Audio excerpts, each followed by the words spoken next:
Mesopotamia gave the world cities and writing, but what did normal life there actually feel like? The stereotype goes like this. Ancient civilization means elegant order, clean streets, and people moving through a polished world.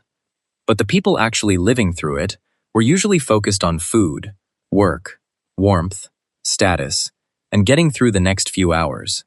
If you followed an ordinary person from the moment the day began to the moment it ended, the biggest surprise would not be how exotic everything looked.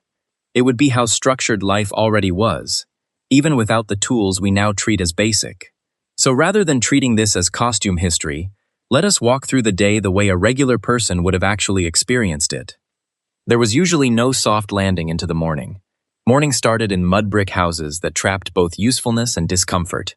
Floors had to be swept, food started, tools located, and the household organized before work spilled outward into the street or the field. In a place shaped by river systems and heat, daily order mattered because dust, clutter, and delay could pile up fast in small spaces. In practical terms, the morning was about stabilizing the day before it could unravel. The first hour often decided whether the rest of the day would feel manageable or chaotic. Moments like this also carried quiet decision-making. People were constantly judging effort, risk, timing, and whether the household could absorb one more problem. This is exactly where the era comes back to human scale. The famous headlines stayed far away, while regular bodies handled the actual burden of the day. That was when routine turned into sustained labor. The workday depended on role and location. Some people moved toward canals and fields, while others headed into craft spaces, storage yards, or market areas with animals and loads to manage.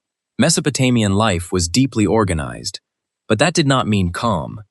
It meant people were constantly moving through systems of water, labor, trade, and supervision. There was rarely a clean split between home life and productive labor. This was the sort of work that held a life together even when nobody wrote it down as history. This is exactly where the era comes back to human scale.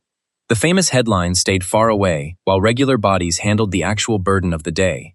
What looked small from a distance often decided whether the rest of the day felt manageable. That is why ordinary routines deserve more attention than the stereotype usually gives them. This is one of the places where modern assumptions usually fall apart. Barley sat near the center of life, not because it sounded exciting, but because it was dependable. Bread, beer, dates, and fish supported households, and every one of those depended on storage, access, and local conditions. When river behavior changed or soil problems grew worse, it was not abstract environmental history. It was tomorrow's meal becoming uncertain. Knowledge of materials, seasons, and timing sat underneath these routines. The ordinary version is often more revealing than the dramatic one. What looks small from a distance often decided whether the rest of the day felt manageable.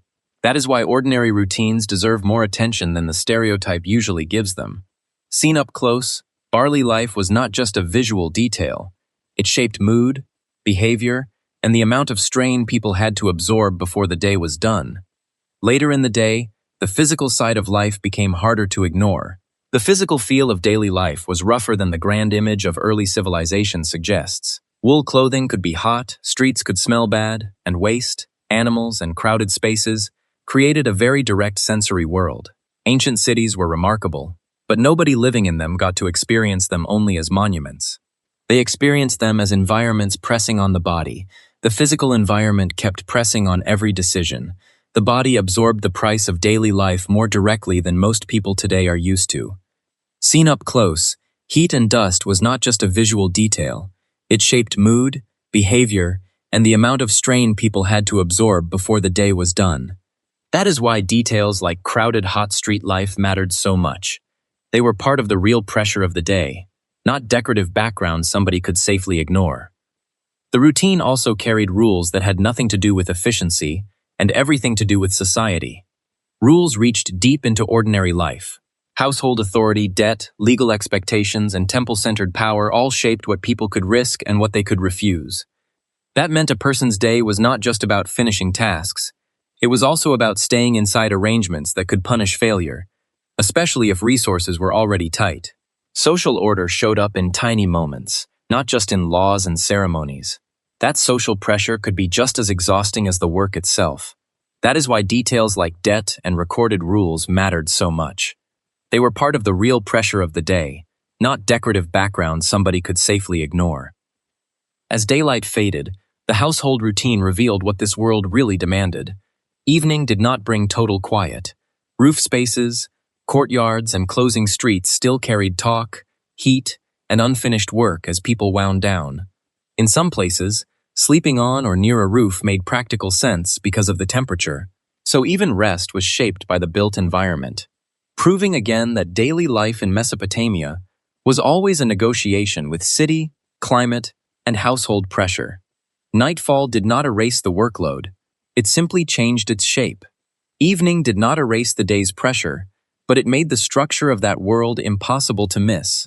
If you slow the scene down, the routine becomes easier to read. Most people were not performing for history. They were trying to keep ordinary life from slipping out of control. When you put those pieces together, what daily life actually looked like in ancient Mesopotamia stops looking like a staged history scene and starts reading like a real human routine. For the average person, Mesopotamia was not a textbook invention. It was heat, mud brick, barley, debt, and a city or village that pressed close all day. That is the value of everyday history. It shows what people carried, tolerated, fixed, feared, and repeated when nobody was watching. Seen at ground level, the period feels less like a museum label and more like a lived-in routine.